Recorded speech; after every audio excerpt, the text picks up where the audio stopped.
All right, so yeah, my name's Amanda Regan and I work at the European Space Agency, and about 3 years ago we set up a program called InCubed, which is investing in industrial innovation, so it's InCubed. And this is a new way of doing things for the agency because we're actually seeing an absolute perfect storm in Earth observation at the moment. We're seeing, for example, the Copernicus Sentinel satellites are providing long-term systematic data, which is being built on Landsat data products, etc. So all of these satellites have built this wonderful platform or lake of data that we're now seeing businesses are building long-term and systematic business cases on. And we're also seeing the performance per cubic meter of satellites just explode compared to, say, 10 years ago. Also, the ICT sector is crashing into the Earth observation sector with system-on-chip capabilities, cloud capabilities, artificial intelligence, Internet of Things. All of these things are really game-changing the sector. There's also been disruptive technologies in terms of different ways of putting the data together. So instead of centralized systems, they're more distributed systems. And all of these things lead to a kind of connected thinking. And this is bringing new investment opportunities, new ways of thinking, new players, new money, a new entrepreneurial spirit, if you like, into this new domain. So we in Europe, and I'm completely sure in the US as well, you're seeing this.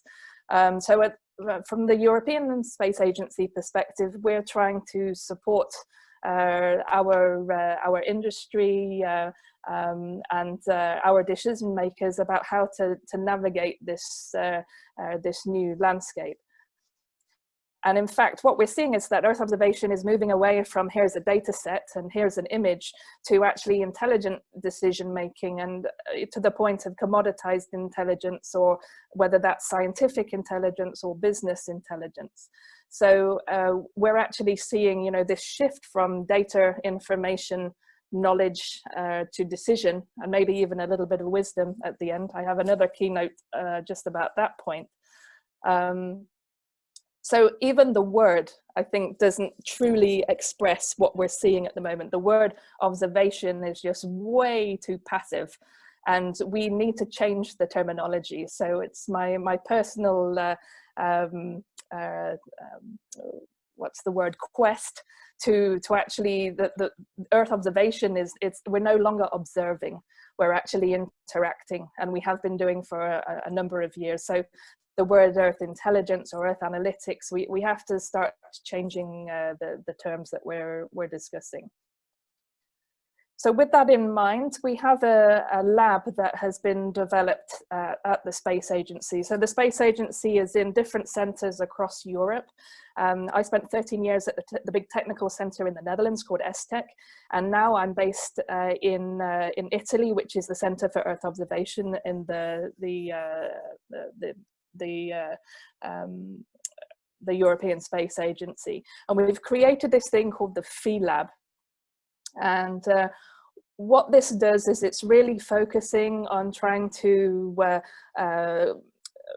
really foster transformational innovation and disruptive technologies.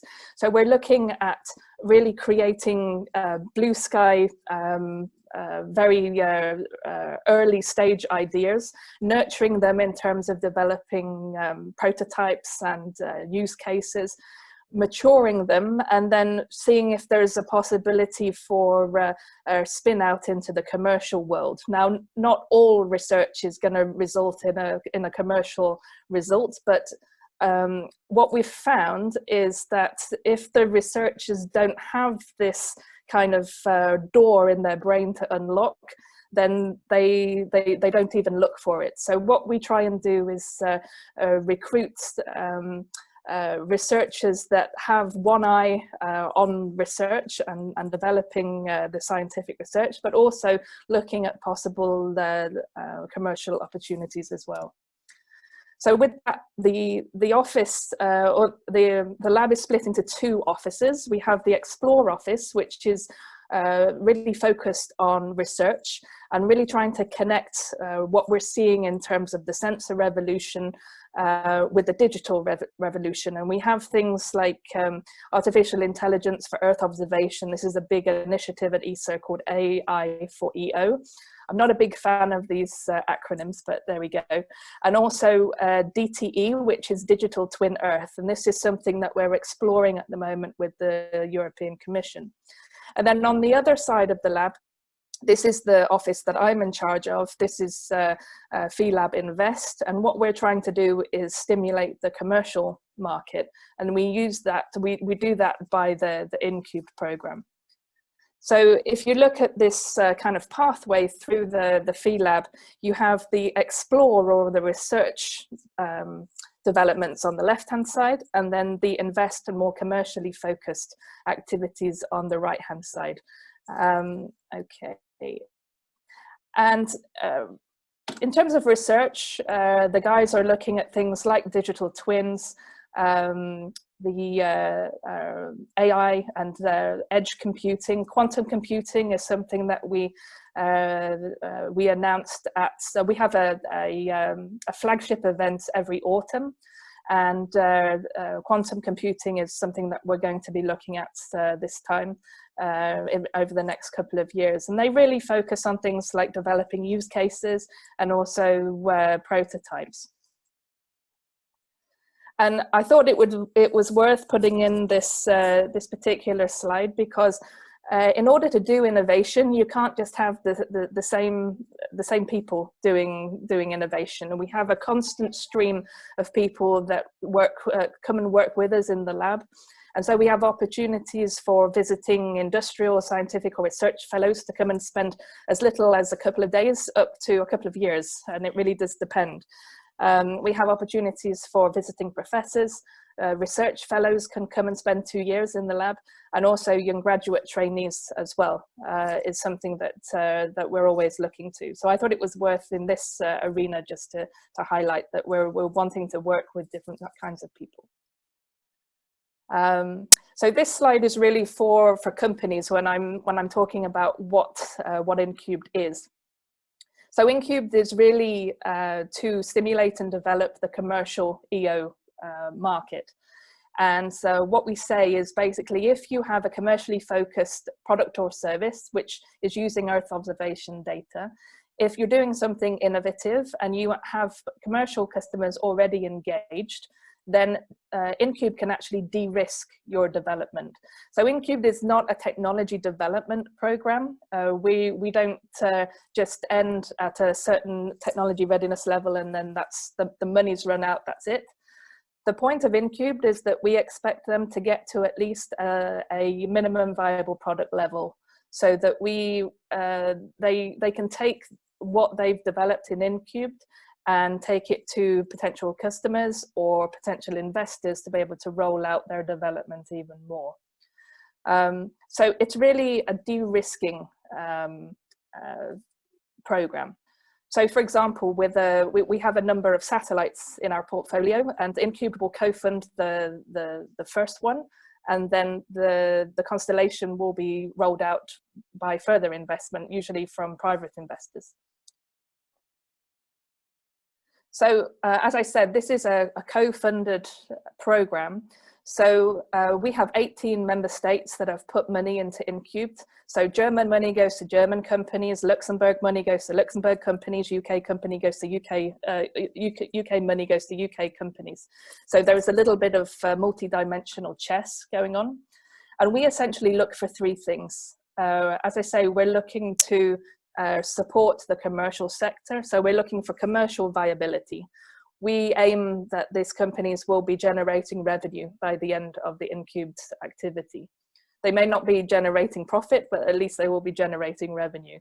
We're looking for innovation, so they have to be doing something new.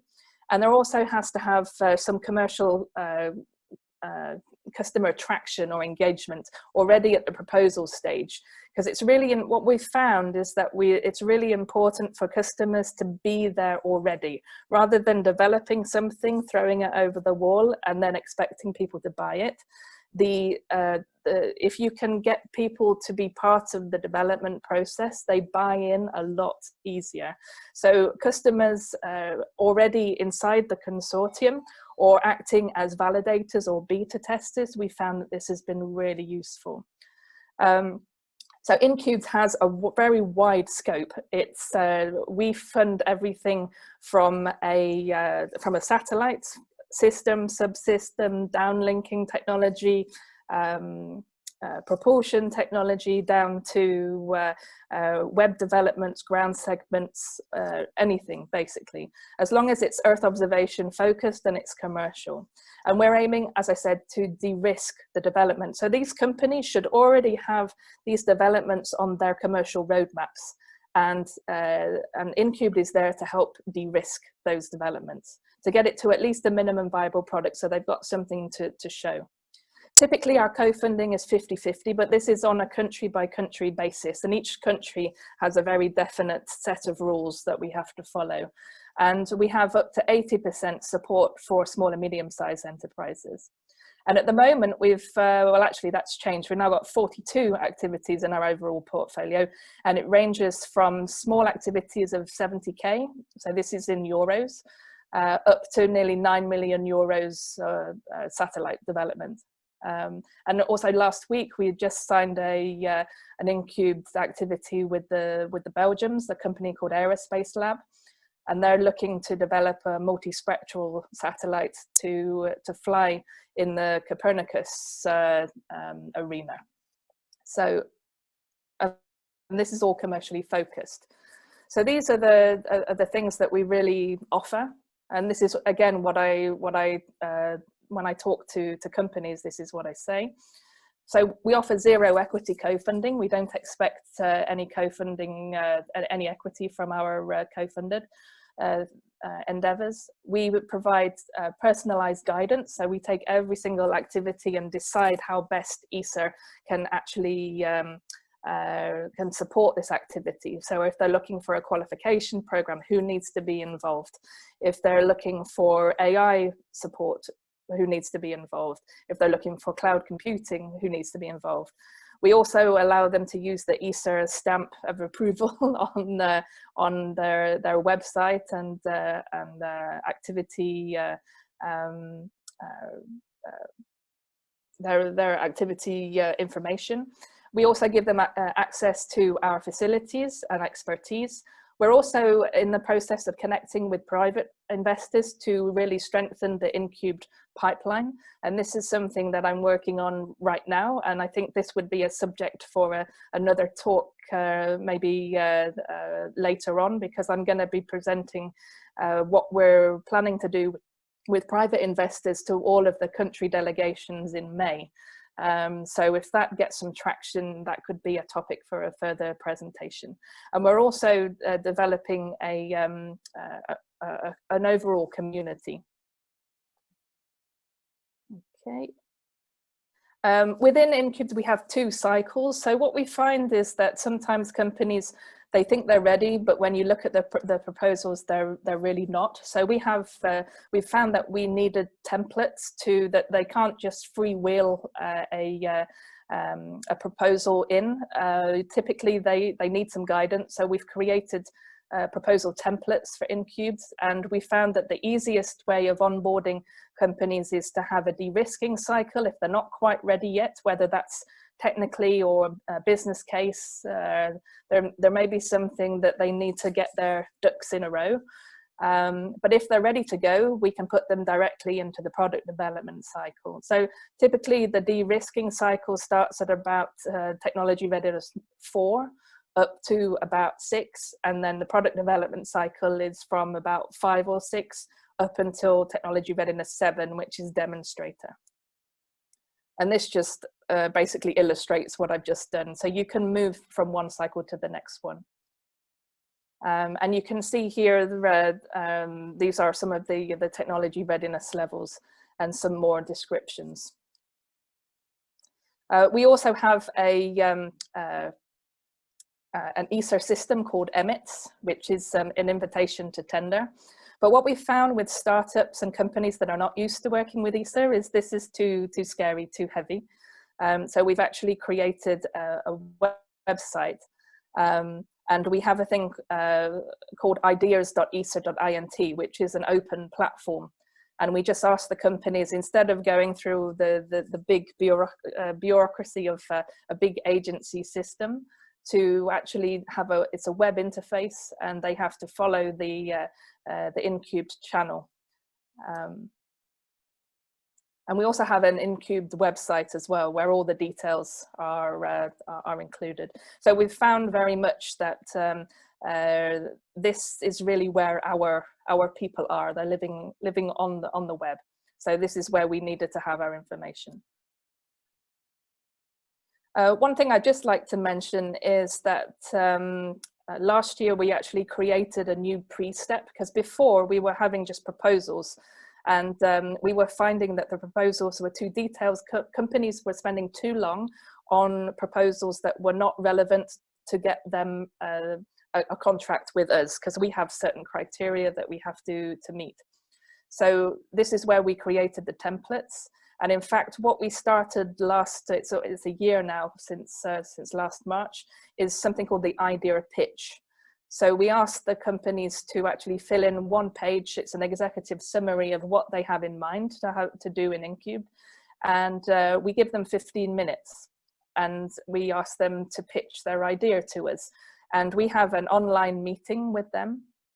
And we get different experts within ESA, and also the supporting delegation joins as well. They have 15 minutes to give their presentation, and then we have 30 minutes of discussion, and then we ask the company to sign off, and then in those 15 minutes we decide whether this is a good fit for InCubed, if the delegation wants to support it. And if so, then we notify the company that they can go to the part 1 submission. And what we're trying to do is squeeze this time to contract as much as possible. At the moment, you're talking about 3-ish months, 3 to 4 months from idea pitch to contract signature, if everything goes well. And we're wanting to squeeze that even further down. So these are all the countries that we're juggling. So there's 18 in total. And I'm also in discussion with quite a few more, because we have a meeting in 2022 where we get all the countries, they decide which programs they're going to support. And I'm already lobbying more countries to join this. So that just gives you a flavor. And then I thought it would be useful just to give you a couple of ideas of some of the activities that are inside the portfolio at the moment. So EO plugin, this is an Austrian-Dutch activity, and this was the first activity that we did, and it finished just 1 month ago. So this is a downstream activity, and they're using EO data to maximize the yield of potatoes, basically, in the agro-food industry. And they like this idea so much that they've actually spun out a startup called Geo4A here. And I think I presented this at the last meeting. Another example is a Danish activity led by GeoPartner on the right-hand side. And they're using INSAR ground motion products. They're fusing them together for services for utility companies and also railways and infrastructure, which is quite interesting. Bottom left, we have Hyperscout. This flew on Phi-Lab in September, which was the first ESA satellite with artificial intelligence on board. This was a hyperspectral imager flying with an AI chip for cloud profiling, and this was co-funded by InCubed. And then on the right-hand side, we have Mantis. This is a British satellite which is being developed, it's an optical satellite serving the energy sector. I've just got two of these slides, so don't worry, I'm not going to be too long. We have Coastio at the top left. This is an Irish activity that InCubed has built these little yellow buoys, or buoys if you're British. And they are, together with satellite data, providing a commercial service for validated water quality. And over on the right-hand side, AI data enhancement. This is a Dutch activity that is basically using artificial intelligence to improve EO data. So it's cleaning up haze and color distortion and improving the spatial resolution. Bottom left, we have another Irish activity, which is a startup. It's two brothers and a sister, and the company is Embryonics, and they're looking at developing, or they are developing, an optical modem to specifically be used for Earth observation satellite constellations. And then bottom right, we have a satellite development called Sat4EO, and InCubed is supporting, or we're co-funding the detector, the payload, and also the AOCS system, as well as some of the ground exploitation platform as well. And then finally, Space Cloud. This is a Swedish activity, and they're looking at developing infrastructure for particular mesh networks for ICT, and being able to incorporate AI and Internet of Things capability. And this is really something that I think is going to be game changing for EO. Impulsion is a spin out of a university or a research institute in Austria, and they're really focused on electric propulsion, nano and micro thrusters. And in InCubed, they're looking at developing and qualifying these particular thrusters. Bottom left, we have a Romanian company that GMV is based in Spain, but they have a subsidiary in Romania. And a lot of the space missions have mission planning as a particular function, and what GMV are trying to do is actually provide this as an outsourced service. And they already have a service that or software that they use, and they have actually been rolling this out and having a more generic overall landscape in terms of their mission planning. And then finally, a Dutch activity called Sat4Flood. This actually concluded two weeks ago, and they're looking at combining both optical data and INSAR data together to be able to characterize and visualize levee and dam failure risk. They've done it for the Netherlands, and they're rolling it out globally. So that gives you a flavor of kind of the end-to-end scope of InCubed and how we're trying to de-risk their activities. And so with that, I think one last thing, just to let you know, we have one of our activities has a customer and stakeholders workshop if you're interested next week, looking at how we can actually put more payloads onto